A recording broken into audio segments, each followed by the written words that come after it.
Hello students, today in this lecture we are going to discuss the angular projection. Okay, in the last lecture we had discussed up to time of flight, and today we are going to discuss the remaining two concepts, that is the range of the projectile in the angular projection, and second the expression for velocity at any time instant. Okay, now the fourth thing I am continuing from the last lecture. 3 we had already discussed, and today we are going to start off with the fourth part, that is the range of the projectile. The range of projectile. Take a look. Say this is the origin, it is say the positive y-axis.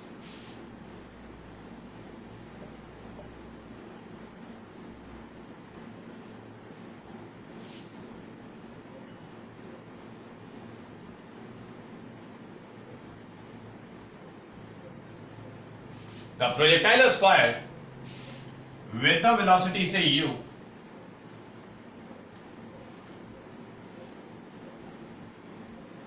at an angle theta with the horizontal. At time t equals to 0, the projectile is fired from the point O, and let us suppose that the projectile hits the ground at time t equals to say capital T. The projectile hits the ground at time t equals to 0. Let us suppose say capital R is the range of the projectile. Got it? We are going to calculate the range of the projectile. Copy this figure. Copy this figure.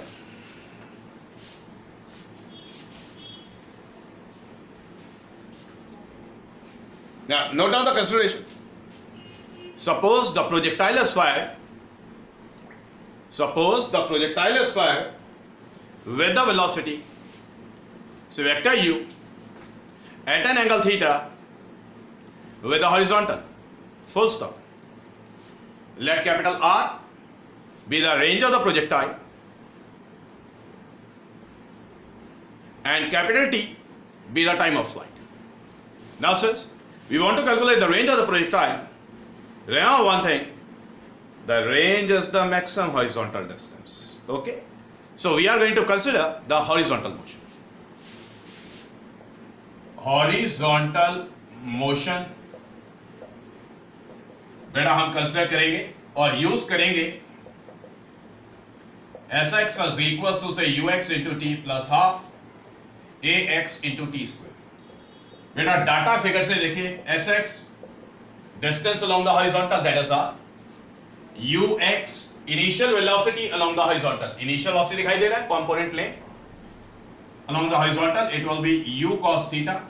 The acceleration is ax, acceleration along the horizontal, it is g cos 90 degrees, and small t is equals to say capital T, the time of flight. Now pasting all these, this is written as say r is equals to u cos theta multiplied with capital T plus half say 0 y 0 क्योंकि g cos 90 0 आएगा into t square. So this r is written as u cos theta multiplied with capital T. Got it? बात समझ आ गई friends? Now since this r can be written as u cos theta multiplied with time of flight. The time of flight it was say 2u sin theta divided by small g. Okay? Now since calculation करते हैं, we can say this r is written as twice of, ऐसे लिखते हैं, u square 2 sin theta cos theta divided by g. Got it? Okay? तो बेटा 2 sin theta cos theta मैं इधर लिख रहा हूं. So this r is written as u square sin 2 theta divided by g. Got it? So since it is the required expression for the range of the projectile. Got it? Copy कर ले बेटा.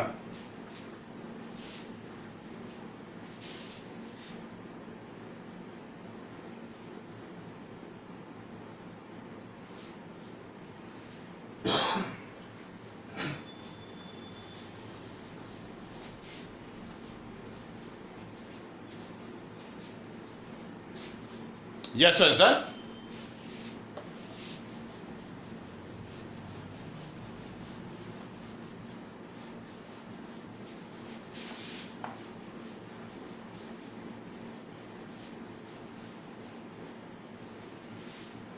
Now, sirs, we are going to derive the expression for the velocity of the projectile at any time instant.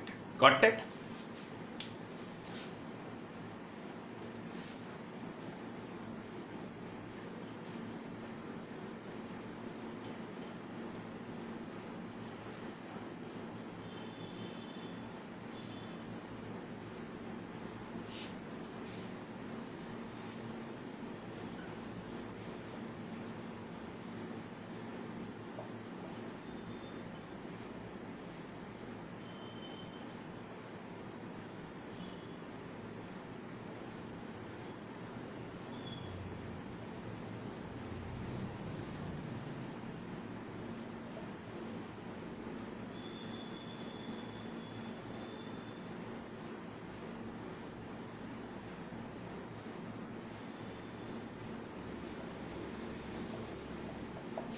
अब ध्यान से देखिए बेटा, projectile को fire किया from the point say O at time t equals to 0। Body parabolic path describe कर रही है, बॉडी पॉइंट A को क्रॉस कर रही है, बॉडी पॉइंट A को क्रॉस कर रही है at any time t equals to t। तो बॉडी का velocity at the point A it is say vector v, tangential direction ने मार्क किया है। फिर velocity vector it makes an angle alpha with the horizontal.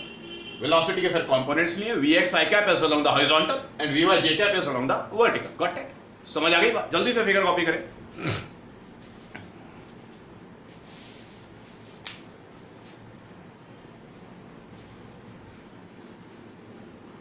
Next line में लिखिए sir, suppose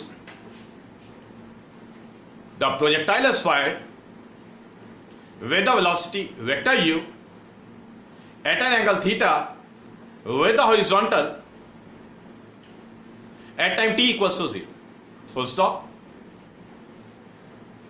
Let vector v be the velocity of the body at any time instant t equals to t. Full stop. Next line में लिखें, suppose alpha be the angle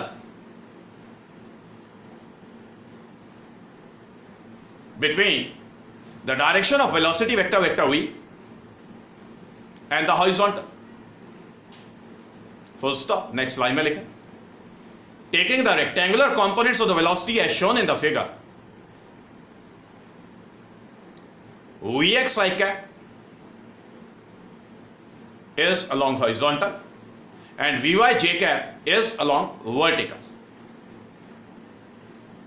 अब board पर ध्यान से देखिए।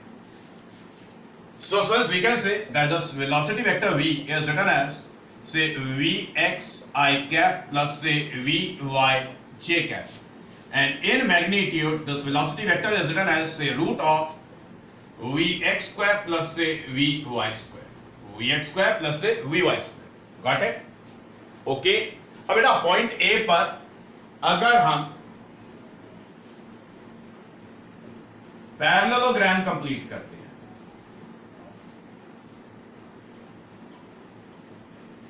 बेटा यहां पर वेक्टर v था, ये एंगल अल्फा था, ये a था, let us call this as b, this as c and this as d। ठीक है, तो बेटा वेलोसिटी के कंपोनेंट्स Vx I cap यहां पर, Vy J cap यहां पर। Clear? So since we can say that in the right triangle ABC, tan of alpha is written as Vy divided by Vx, or you can say that this alpha is written as tan inverse of Vy divided by Vx. ये बात समझ आ गई? Let us call this as the equation number first and let us call this as the equation number second. तो since velocity vector v को completely define करने के लिए पहले vector v का magnitude मतलब equation first, फिर direction of the velocity vector के लिए angle alpha को define करना है मतलब equation second. ध्यान से देखें, इक्वेशन फर्स्ट को देखें, इक्वेशन सेकंड, दोनों को देखें, दोनों में रिक्वायरमेंट है Vx और Vy की। क्लियर? तो सबसे पहले Vx कैलकुलेट करेंगे हॉरिजॉन्टल मोशन कंसीडर करके, फिर Vy कैलकुलेट करेंगे वर्टिकल मोशन कंसीडर करके। पहले इसको कॉपी करें।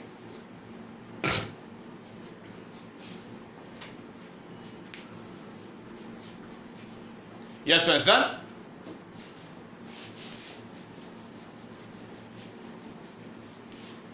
नाउ सबसे पहले हॉरिजॉन्टल मोशन कंसीडर करें। हॉरिजॉन्टल मोशन कंसीडर कर रहे हैं, हॉरिजॉन्टल मोशन कंसीडर कर रहे हैं, हम कैलकुलेट करेंगे Vx and we are using Vx is equal to say Ux plus Ax multiplied with t। Got it? बात समझ आ गई? Now sir, from the figure this Ux is written as Ux, it will be the component of the initial velocity along the horizontal. So Ux is written as, let us say, u cos theta. Ax, it will be the component of the acceleration along the horizontal. The acceleration of the projectile was vertically downward. Now taking its horizontal component, it will be equals to, let us say, g cos 90. And g cos 90 is 0. And small t is equals to small t. Now what do you have to do? We have to paste all these three values in the equation above first. In the above equation. So since this Vx is written as, let us say, u cos theta. So again, so it's clear from this equation that during the projectile motion or in the projectile motion, the horizontal velocity of the projectile at every point on its path, it remains unchanged. Reason क्या देना है कि बेटा horizontal के along कोई acceleration नहीं होता। जल्दी से कॉपी करें।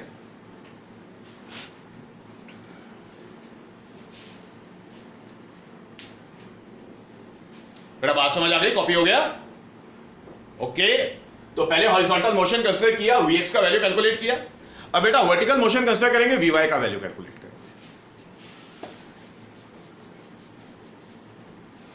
Now we are going to consider vertical motion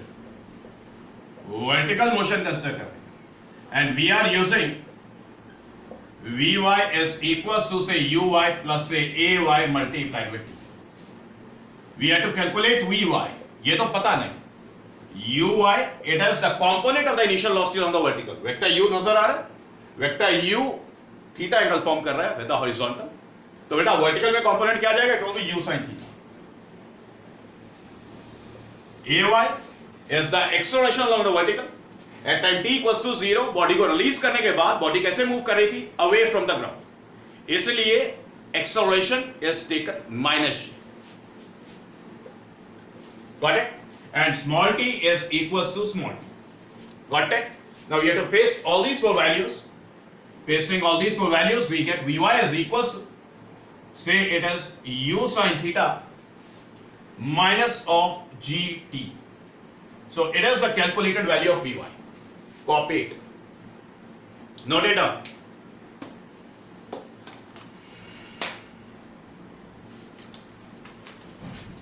Note it down. Yes sir, it's done. जल्दी से कर लें एक बारी।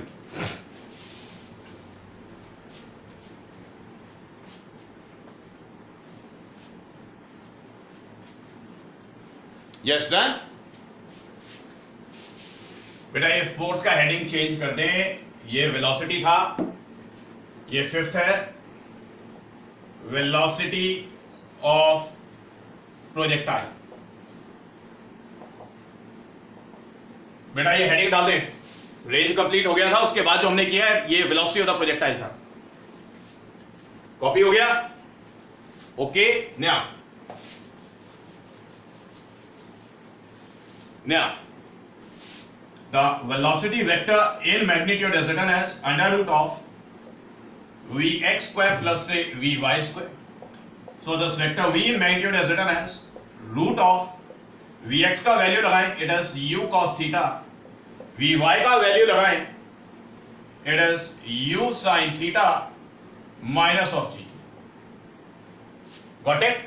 बेटा स्क्वायर लगाएं, स्क्वायर लगाएं। सिंपल सी बात समझ आ गई? तो ये मैग्नीट्यूड आ गया वेलोसिटी का। अब बेटा डायरेक्शन को डिफाइन करना था, तो alpha was written as tan inverse of vy by vx, got it? So this alpha is written as tan inverse vy का वैल्यू लगाए, it is u sin theta minus of gt divided by vx का value लगाए, it is u cos theta. Okay, so friends, this completes the velocity of the projectile at any time instant. Copy करें।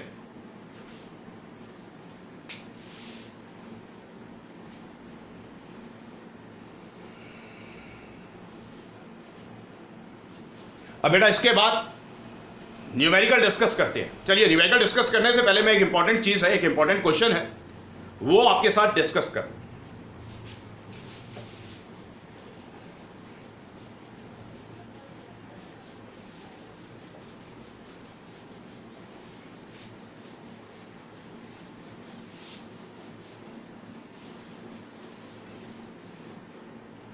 बेटा ये most important question है। Question क्या है कि बेटा प्रोजेक्टाइल को जब आप कॉम्प्लीमेंट्री एंगल्स पर सेम स्पीड से प्रोजेक्ट करते हैं तो रेंज सेम आता है, ठीक है?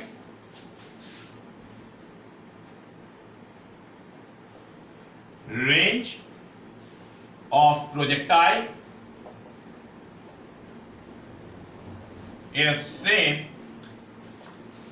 when projected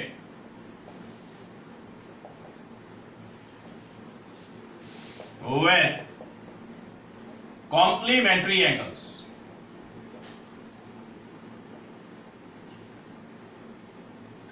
बेटा कॉम्प्लीमेंट्री एंगल्स क्या होते हैं? बेटा कॉम्प्लीमेंट्री एंगल्स होते हैं जिनका सम 90 डिग्री होता है, जैसे 30 and 60 degree.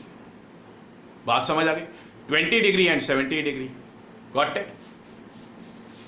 Say theta and 90 minus theta. Clear? Range of the projectile is same when projected with complementary angles with the same speed. With the same speed. मतलब क्या हो गया बेटा? मतलब आपने प्रोजेक्टाइल को फायर किया विद द स्पीड से 10 मीटर पर सेकेंड। पहले आपने फायर किया एट एन एंगल थीटा, दोबारा फिर उसके बाद उसी प्रोजेक्टाइल को सेम स्पीड 10 मीटर पर सेकेंड से दोबारा प्रोजेक्ट किया, लेकिन अब की बारी angle of projection 90 minus theta है। तो स्टूडेंट्स दोनों ही केसेस में रेंज सेम आएगा। पहले मैं कैलकुलेशन से इस स्टेटमेंट को समझा देता हूं, ठीक है? लेट अस सपोज से R1 be the range of projectile when it is fired with the speed u at an angle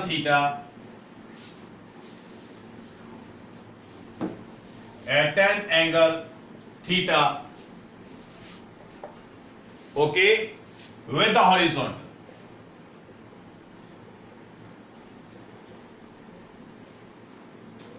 बात समझ आ गई? तो friends range R1 it will be equals to बेटा रेंज का फॉर्मूला लगाएं, रेंज का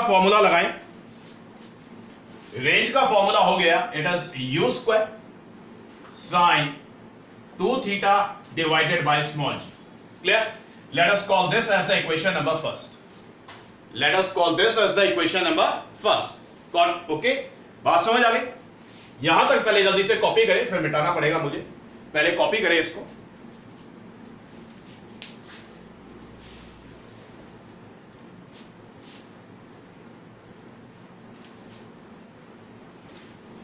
यस फ्रेंड्स, डन, कॉपी कर लिया। इसके बाद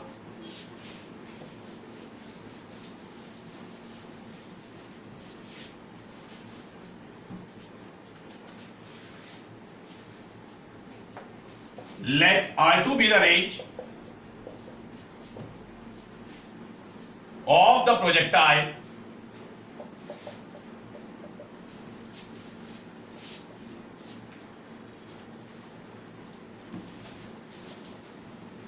which is fired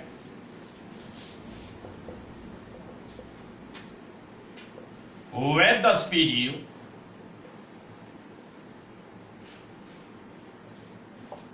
at an angle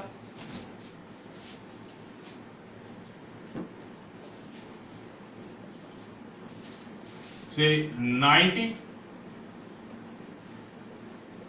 minus theta, 90 minus theta with the horizontal.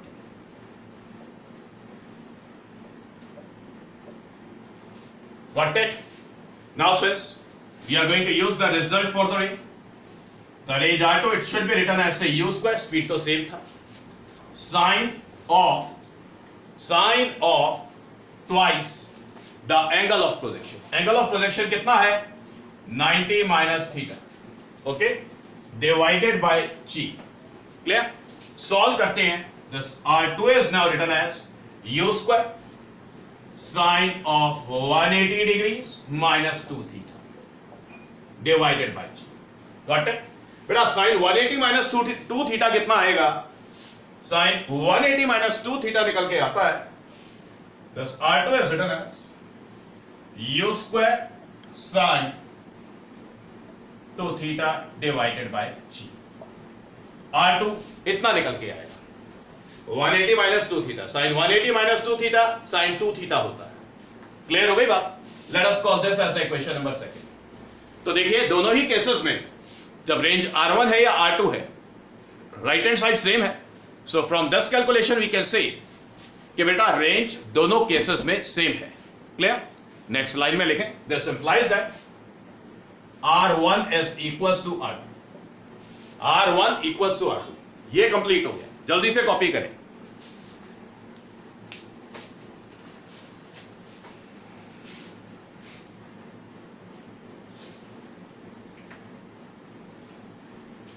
Done.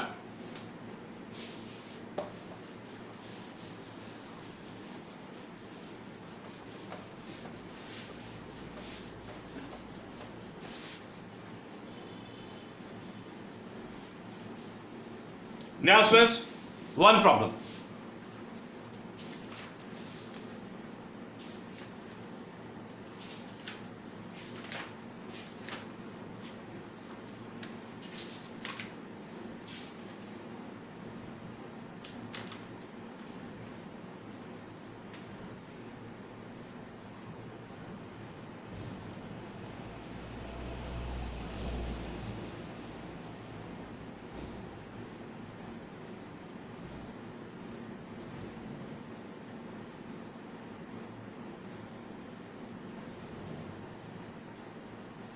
बेटा पहले मैं क्वेश्चन रीड कर रहा हूं, ठीक है, या व्हाइट बोर्ड पे लिख देता हूं, आप कॉपी कर लें.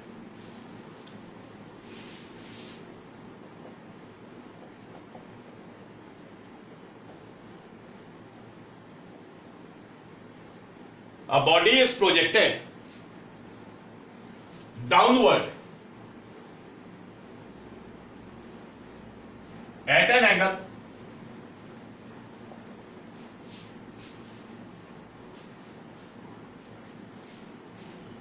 of 30 degrees to the horizontal.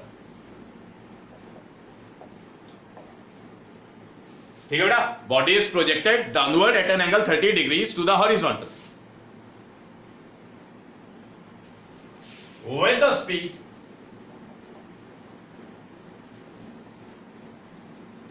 (9.8 meter per second). From the top of a tower,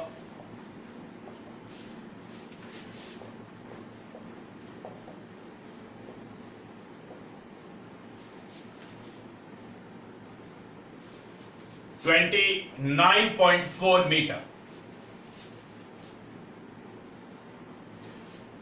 How long will it take to hit the ground? तो ग्राउंड पर कितने टाइम में हिट करेगी? तो सबसे पहले स्टेप 1 पूरा करेंगे. ठीक है, ध्यान से देखिए. प्रोजेक्टाइल को फायर किया downward at an angle 30 degrees with the horizontal. Beta, from the top of the tower, let us suppose it is tower and it is say the ground. बेटा ये बॉडी है, ये हॉरिजॉन्टल डायरेक्शन है. Body को कैसे fire किया? Body को fire किया विद द वेलोसिटी से वेक्टर u. बेटा ये u का वैल्यू कितना है? इट इज 9.8 मीटर पर सेकेंड. क्लियर? एंगल कितना था? किस एंगल से प्रोजेक्ट किया था? This angle was 30 degrees. बेटा ये वाली जो डायरेक्शन है ये हॉरिजॉन्टल है. क्लियर हो गई बात? स्पीड कितना है? स्पीड को वेक्टर u से अभी के लिए डिनोट कर लेते हैं. पहले स्टेप 1 पूरा करते हैं. तो बॉडी कैसा पार्ट डिस्क्राइब करेगी? बॉडी पैराबोलिक पार्ट डिस्क्राइब करेगी. बॉडी पैराबोलिक पार्ट डिस्क्राइब कर रही है. At time t equals to 0 body को फायर किया, let us suppose say from the point say o, और बॉडी हिट करती है ग्राउंड पर at the point say b. Let us suppose say small t is equal to capital T. It is the time of flight. तो हमें time of flight निकालना है. याद रखें प्रोजेक्टाइल्स में स्टेप 1 पहले पूरा करें. यह जरूरी नहीं होगा कि बेटा डेरिवेशन के जो रिजल्ट्स थे आप उनके अंदर वैल्यूज डालें और कैलकुलेशंस करें और रिजल्ट आए. ऐसा नहीं होगा. ठीक है? ऐसा सिर्फ उन केसेस में होगा जिसमें डाटा डेरिवेशन जो हमने की थी उससे मैच करेगा. उस केस में आप रिजल्ट में फॉर्मूला डालेंगे और रिजल्ट में वैल्यूज लगाएंगे, आ जाएगा आंसर. लेकिन मैंने जानबूझ के ये ऐसा क्वेश्चन लिया जिसका डाटा डेरिवेशन के केसेस से मैच नहीं कर रहा है. बात समझ आई? तो हम अपने बेसिक कॉन्सेप्ट्स लगाएंगे. अब ध्यान से देखिए, हमारे से पूछा है टाइम. बेटा हाइट ऑफ द टावर दिया है, हाइट ऑफ द टावर दिया है 29.4 मीटर. तो वर्टिकल में डिस्टेंस दिया है, इनिशियल स्पीड 9.8 दिया है, एंगल ऑफ प्रोजेक्शन दिया है. तो अब ऐसे में हमें अगर टाइम निकालना है तो हमें वर्टिकल मोशन कंसीडर करना पड़ेगा. क्लियर? क्योंकि डाटा डिस्टेंस वर्टिकल में कितना कवर हुआ है वो अवेलेबल है हमारे पास. समझ आ गई ये बात? इतना काम क्लियर है? नाउ सॉल्यूशन यूजिंग, बेटा डिस्टेंस डाटा में अवेलेबल है तो s equals to ut plus half t square लगाएंगे. sy is equals to say uy into say t plus half of ay into say t square. समझ आ गई ये बात? इतना काम क्लियर है? बेटा sy कितना दिया है? It is 29.4 metre. बेटा uy कितना हो गया? uy is the component of this initial velocity along the vertical.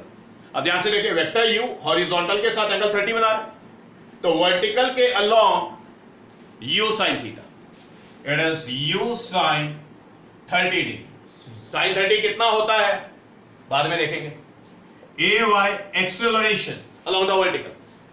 अब देखिए at time t equals to 0 को जैसे ही बॉडी को रिलीज किया, बॉडी कैसे मूव कर रही है? रिलीज करने के जस्ट बाद it is moving towards the ground. So we are going to take ay as plus g. Got it? And the small t is equals to say capital T. तो since ये सारा का सारा data equation में fit करते हैं, तो we get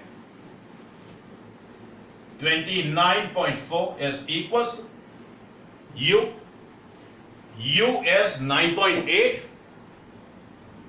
okay, sin 30 is 1 by 2, फिर plus 1 by 2 से g is 9.8. clear? multiplied with t square. बात समझ आ गई? हमें निकालना है कैपिटल T का वैल्यू. थोड़ा मिस हो गया, सॉरी.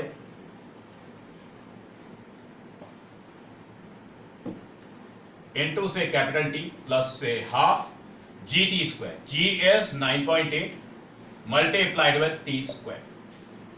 सिंपल सी बात है, समझ आ गई? अब ऐसा करते हैं सर कि 9.8 by 2 दोनों में दिखाई दे रहा है.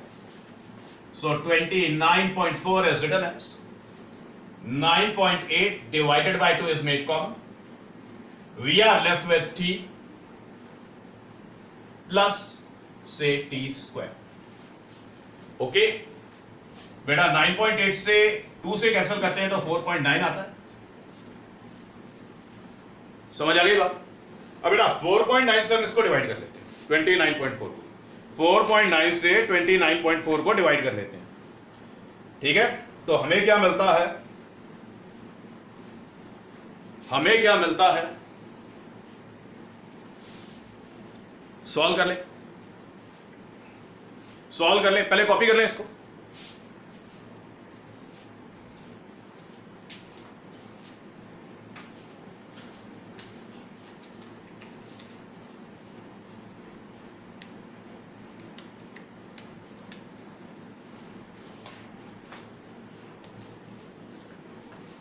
कॉपी कर लिया, तो 4.9 से इसको कैंसिल करते हैं, यहां पर आएगा 6, सिंपल। अब सॉल्व कर लेंगे इक्वेशन को, कॉपी करें जल्दी से।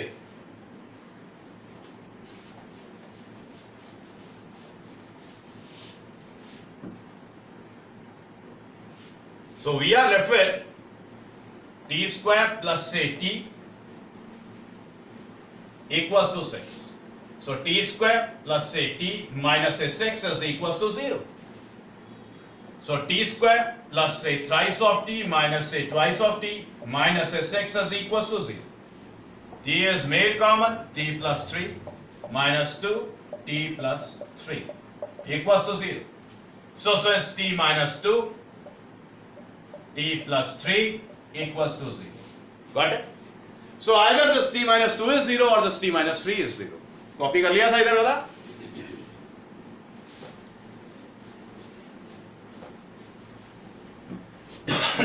So we can say, देखिए बेटा, अगर t plus 3 equals to 0 होता है, अगर t plus 3 equals to 0 होता है, तो t will be minus 3. It is not possible. बेटा पॉसिबल क्यों नहीं है? क्योंकि टाइम नेगेटिव नहीं हो सकता। Therefore we can say that this t minus 2 it will be equals to 0. So this t it will be equals to 2 seconds. बात समझ आ गई? जल्दी से कॉपी करें। और ये आपका प्रोजेक्टाइल मोशन स्टूडेंट्स कंप्लीट हो गया। बेटा नेक्स्ट लेक्चर में हम laws of motion chapter start करेंगे, फोर्सेस स्टार्ट करेंगे। बहुत सारा सेक्शन डिलीट हो चुका है। हम कोशिश ये करेंगे कि फिर भी डिलीटेड है नो प्रॉब्लम, लेकिन फिर भी एक आइडिया मैं आपको दूंगा, क्योंकि स्टूडेंट्स वो टर्म्स बार बार आएंगी, न्यूमेरिकल्स में बार बार आएंगी, ठीक है।